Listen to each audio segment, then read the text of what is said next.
2025年除咗係 Omega Silver Snoopy Award 嘅55週年之外咧，亦都係 Planet Ocean 嘅20週年。而就喺舊年嘅11月，Omega 就正式推出咗第4代嘅 Planet Ocean 啦。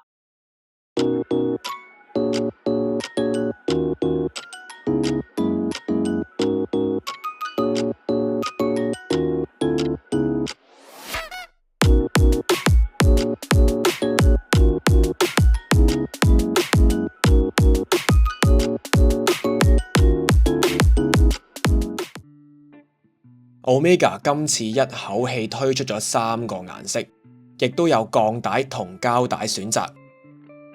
首先講下手錶嘅基本資料，今次呢隻 Planet Ocean 尺寸咧由上一代嘅 43.5mm 收翻落去 42mm， 厚度 13.79mm。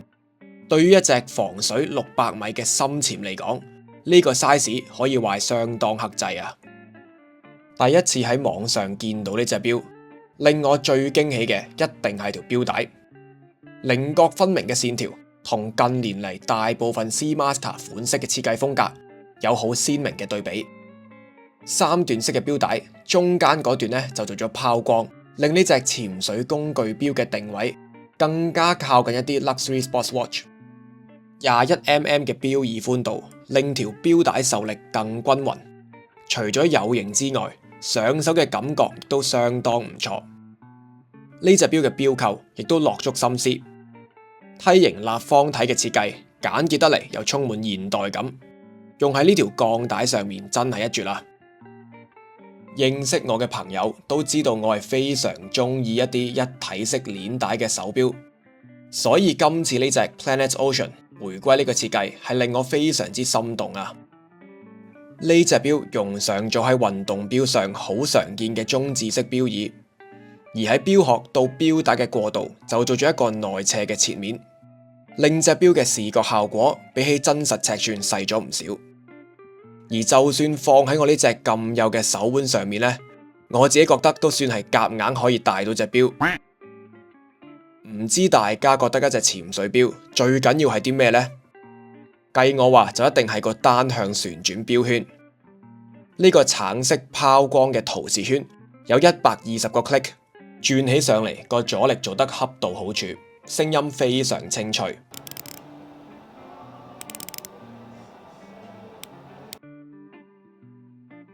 至於個黑色嘅錶盤呈現啞光質感，招牌箭頭指針做咗鍍鋁處理，而作為一隻潛水錶，當然亦都唔少得 Superluminova 塗層。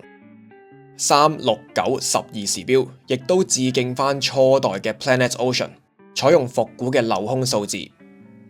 根據官方嘅講法，乾淨利落嘅線條係配合翻今次重新設計嘅錶殼同鏈帶，令到隻錶嘅設計更加一氣呵成。機芯方面，呢隻錶就用到咗同 Ultra Deep 同款嘅8912。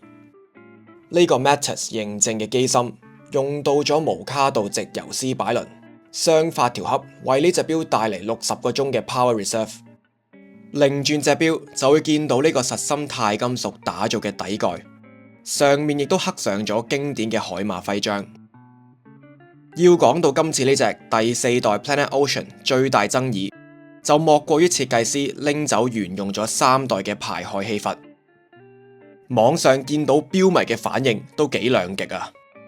有啲朋友就覺得個排氦氣閥先係 Seamaster 專業潛水錶嘅精髓，而家拎走咗，梗係撐緊啲嘢咁。而另一邊嘅錶迷，包括我自己，就覺得今次呢隻錶致敬翻70、80年代嘅舊裝 Seamaster 設計，其實都幾正。而熟悉 Omega 嘅朋友，應該一眼就認得出呢隻錶其中嘅設計靈感。正就係嚟自呢隻 Reference Number 166.0251嘅 Seamaster 120，又或者有啲錶友會叫佢做 Baby Plobrov。呢隻錶可以回歸復古造型，喺拎走咗個排氦氣閥嘅情況下，依然可以做到600米防水，就一定要歸功於個錶殼嘅雙層結構。外部作為錶殼主體，內部就加入鈦金屬環，大大提升手錶整體嘅強度。唔知你哋又中意有排氦氣閥，定係呢個簡潔啲嘅 Seamaster 設計呢？記住留言話俾我知。我哋下條片再見，拜拜。